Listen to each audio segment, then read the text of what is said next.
नमस्कार, मैं अशोक कुमार पांडे और स्वागत है आपका टीसीएच लाइव पर। कश्मीर से अचानक खबर आई कि 25 किताबों पर बैन कर दिया गया है। एक साथ 25 किताबों पर बैन करने की ये जो कहानी है, ये जो खबर है, ये शायद पहली बार ही हुआ है। एक आध किताबें कभी बैन होती हैं। कश्मीर में पहले से भी कई किताबें बैन पड़ी हुई हैं, लेकिन एक साथ 25 किताबों को बैन करना यह अपने आप में आश्चर्यजनक निर्णय था। जैसे एक किताब है मौलाना मौदूदी की। 1979 में मौलाना मौदूदी की डेथ हो चुकी है। 1903 में पैदा हुए थे, किसी ज़माने में कश्मीर की लड़ाई में थे। उसके बाद उनके शेख अब्दुल्ला से विवाद हुए, अलग वगैरह हुए, वो सब कहानी है। लेकिन 1989 में जिसकी डेथ हो चुकी है, आप सोचिए उसकी किताब जो है, उसके मरने के कोई 40-45 साल बाद बैन कर दी जाती है। अब इनमें से कुछ किताबें ऐसी हैं जिनको क्यों बैन किया ये मेरे समझ में नहीं आता। जैसे डेविड देवदास की है। डेविड देवदास जो हैं वो एक जाने माने पत्रकार हैं और कश्मीर के एक्सपर्ट हैं।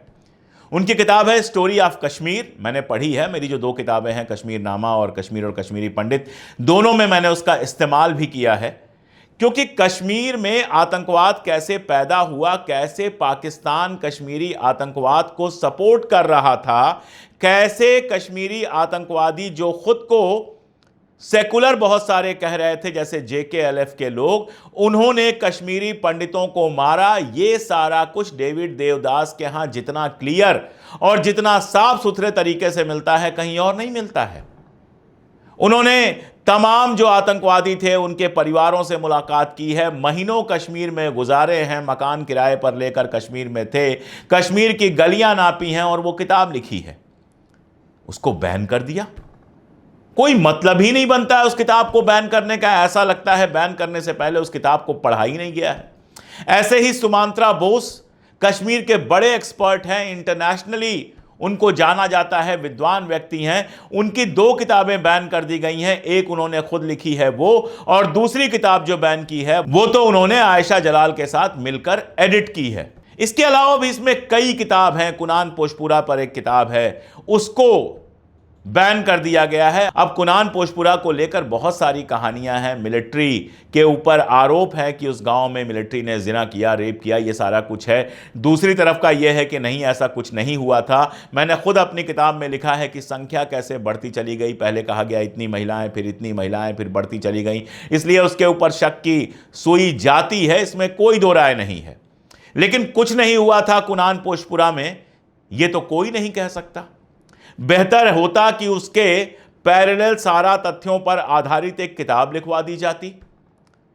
कुरान पोशपुरा वाली किताब में जितना कुछ है सब इंटरनेट पर डिफरेंट आर्टिकल्स के रूप में पहले से उपलब्ध है।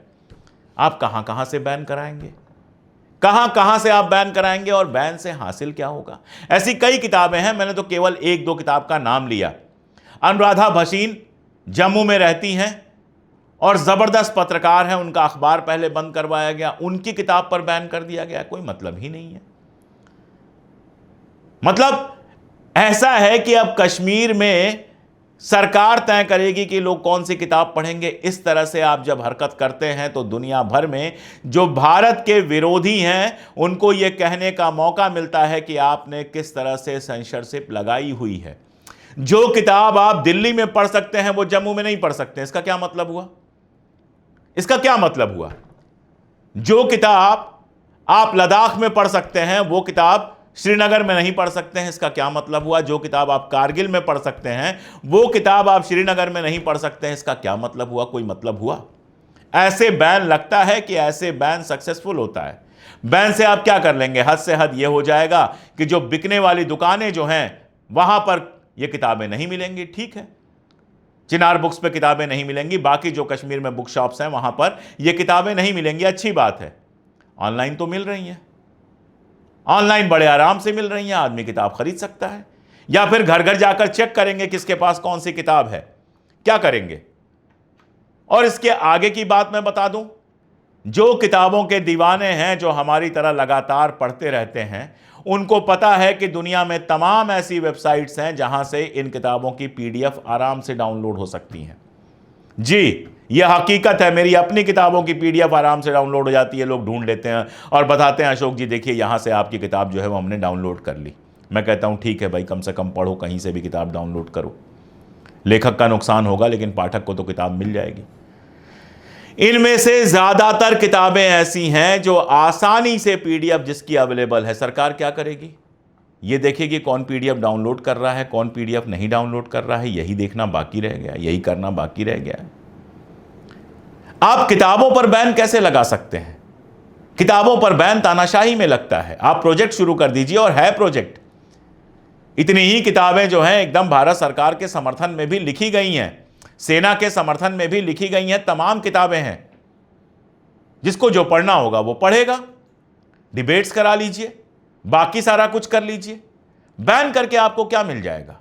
जाहिर तौर पे ज्यादातर किताबें जो हैं वो अंग्रेजी और उर्दू की बैन की गई हैं। कई लोगों ने मुझसे पूछा कि हिंदी की कोई किताब क्यों नहीं बैन की गई। असल में वो पूछना चाहते थे कि मेरी किताब क्यों नहीं बैन की गई, या मेरी किताब क्यों नहीं बैन की गई वो तो सरकार ही बता सकती है। लेकिन एक बात मैं आपको बता सकता हूं कि कश्मीर में हिंदी पढ़ने वाले नहीं हैं। कश्मीर में हिंदी पढ़ने वाले आपको 1% भी नहीं मिलेंगे। या तो अंग्रेजी में पढ़ते हैं या उर्दू में पढ़ते हैं। किसी ने लिखा था कि शारदा लिपि में के ऊपर बैन लग गया था। सुन लीजिए कि शारदा लिपि में कोई किताब अब नहीं लिखी जाती है। शारदा लिपि को जानने वाले, लिखना जानने वाले गिने चुने लोग कश्मीर में बचे हुए हैं, लिखना और पढ़ना जानने वाले। शारदा लिपि, बातचीत में कश्मीरी भाषा बोली जाती है, लेकिन शारदा लिपि धीरे धीरे गायब हो गई है। वहां या तो उर्दू में पढ़ाई लिखाई होती है और या फिर अंग्रेजी में पढ़ाई लिखाई होती है। और यह भी बता दूं कि उर्दू कोई बाद में नहीं आई है। जब पंजाब का अधिकार हुआ, पंजाब के राजा रणजीत सिंह का वहां पर अधिकार हुआ कश्मीर के ऊपर, तो उन्होंने उर्दू भाषा वहां पर इंट्रोड्यूस की। उसके पहले फारसी थी, और जब उर्दू भाषा इंट्रोड्यूस की तो उसका सबसे ज्यादा विरोध कश्मीरी पंडितों ने किया, क्योंकि बेचारे फारसी सीख चुके थे। अब उनके लिए उर्दू सीखना बहुत मुश्किल काम था। तो उर्दू को लेकर पॉलिटिक्स मत कीजिएगा, कश्मीर में उर्दू बहुत पहले से है।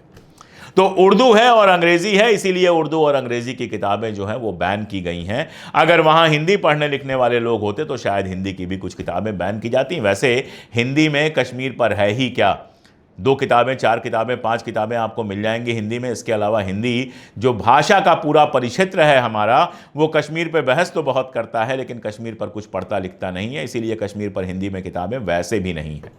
खैर, जो मैं कहना चाह रहा था वो ये कि इस तरह का कदम जिसकी भी सलाह पर उठाया गया है, और ये कदम जिसने भी उठाया है, वो सिर्फ और सिर्फ सरकार को बदनाम करने के लिए है। सरकार इससे बदनाम होगी, दुनिया भर में तमाशा होगा, लेख लिखे जाएंगे, और भारत सरकार की कश्मीर नीति में यह बात बार बार कही जाएगी कि वहां जबरदस्ती के सैंक्शन लगे हुए हैं। असर इसका जीरो होगा। जिसको पढ़ना होगा वो या तो पीडीएफ हासिल कर लेगा, या कहीं और से पढ़ लेगा, या पहले से उसके घर में किताबें होंगी लेके पढ़ लेगा। सिर्फ किताब बेचने वाले जो हैं दुकानदार, उनके दुकानों पर ये किताबें दिखनी बंद हो जाएंगी। इनमें से ज़्यादातर किताबें ऐसी हैं जो दुकानों पर अब मिलती भी नहीं हैं, जो बेहद पुरानी किताबें, जैसे मौलाना मौदूदी की और बाकी सारी किताबें हैं, ये आसानी से आपको दुकानों पर मिलती भी नहीं हैं। फिर इनके ऊपर बैन लगा के आपको क्या मिला, ये आप ही जानते हैं। इस तरह की नीतियों से कश्मीर में कुछ भी नहीं बदलने वाला है। मेरा कहना बस इतना है।